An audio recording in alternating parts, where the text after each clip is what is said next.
Hello friends, I am from Biology faculty of QLS Academy. Today we are going to learn about sexual reproduction in plants. Hope you'll enjoy today's learning. Let's start with our lesson. In previous lesson, we already learned that reproduction is the process by which living organisms produces their young ones.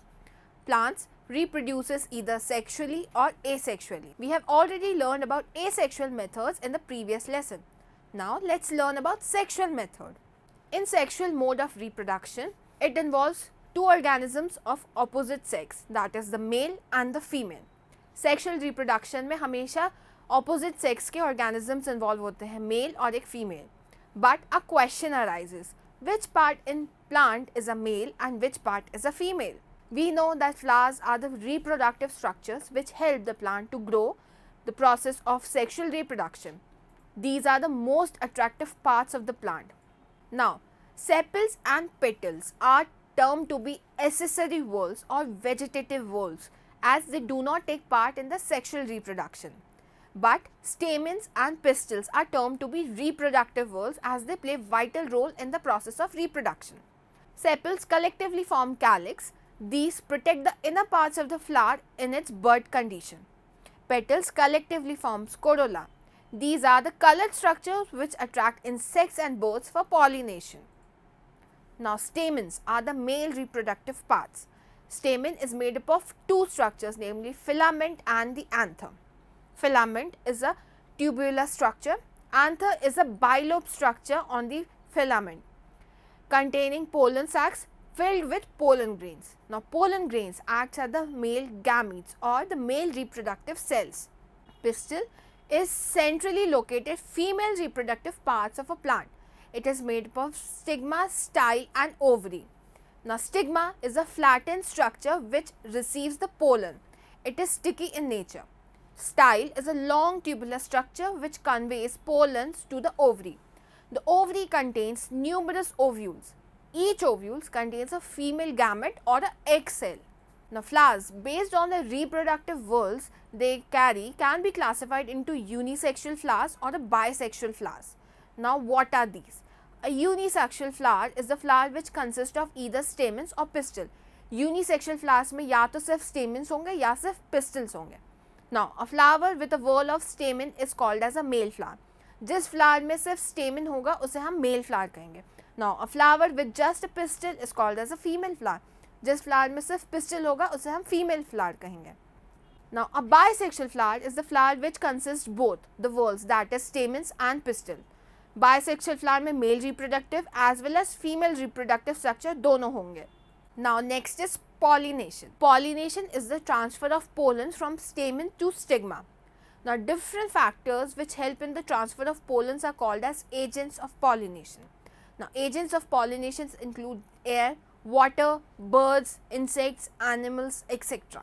Now, pollination can be of two types, namely self-pollination and a cross-pollination.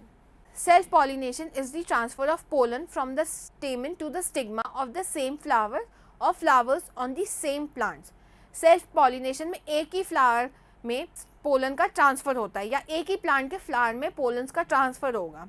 Now, cross-pollination is the transfer of pollen from the stamen of one flower to the stigma of another flower on a different plant of the same kind. Cross-pollination में एक flower से दूसरे flower of another plant में transfer होगा pollens का. Next is fertilization. Now, stigma of the flowers secretes a sugary substance.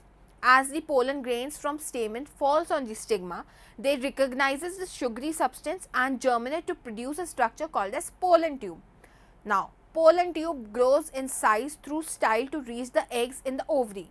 As it reaches the ovule, the tip of the tube opens and releases the male gametes to fertilizes the egg cell. Now, zygote or the oospore develop into an embryo. Fertilized ovary becomes a fruit. The ovule develops into a seed. Now, let's talk about formation of seed. There occur some changes in the flowers which underwent the process of fertilization. Sepals, petals, stigma and style fall off, leaving the fertilized ovary. Zygote utilizes the reserve food in the ovule to divide and transform into an embryo. Walls of the ovule develops into hard layers of the seed. A seed contains a young plant and stored food in the form of cotyledons. Ovary grows in size due to the formation of seeds. This well-grown fertilized ovary becomes the fruit. A fruit can have number of seeds in it. A fruit can be fleshy or dry in nature as well. Now, let's talk about seed dispersal. In nature, same kind of plants grow at different places. This happens because seeds are dispersed to different places. Seeds एक जगह से दूसरी जगह transfer करते हैं. Sometimes after a walk through a forest or a field or a park, you may have found seeds or fruits sticking to your clothes. What do you think will happen if all of seeds of a plant were to fall at the same place and grow there? अगर एक ही plant के बहुत सारे seeds एक ही जगह grow होंगे तो क्या होगा? There would be severe competition for sunlight, water, mineral and spaces. As a result, the seed would not grow into a healthy plant. Plants therefore benefit by seed dispersal. जब एक ही seeds दूसरी जगह जाती है तो वो एक ही प्लांट वेराइटी को दूसरी अलग अलग डायरेक्शंस अलग अलग जगह पे स्प्रेड करने में हेल्प करती है. Nature appoints different agents for the dispersal of seeds. Different agents of dispersal includes wind, water, birds and animals. Now winds, how they help in dispersal of seeds. Seeds which are light and have a hairy structure are blown away by wind to longer distances. Example is calotropis. Water. Now coconut seeds become light as they ripen and dry. As they fall into the water, they float on the water surfaces. Now they are carried to longer distances by flowing water. Birds. How birds help in seed dispersal. Birds like parakeets feed on fruits along with seeds. As they fly to different places, seeds come out along with their droppings. Example is guava. Animals. Now animals like monkeys feed on fruits. They throw the seeds at different places. Now this helps in seed scattering. Now bursting. It is also a method of seed dispersal. Fruits in the form of pods burst open, exposing the seeds to the environment. The forest with which they burst also scatters the seed to longer distances. Now so students, this was all about sexual reproduction in plants. I hope you all enjoyed today's learning, and if you have any more doubts, you can go to the following link.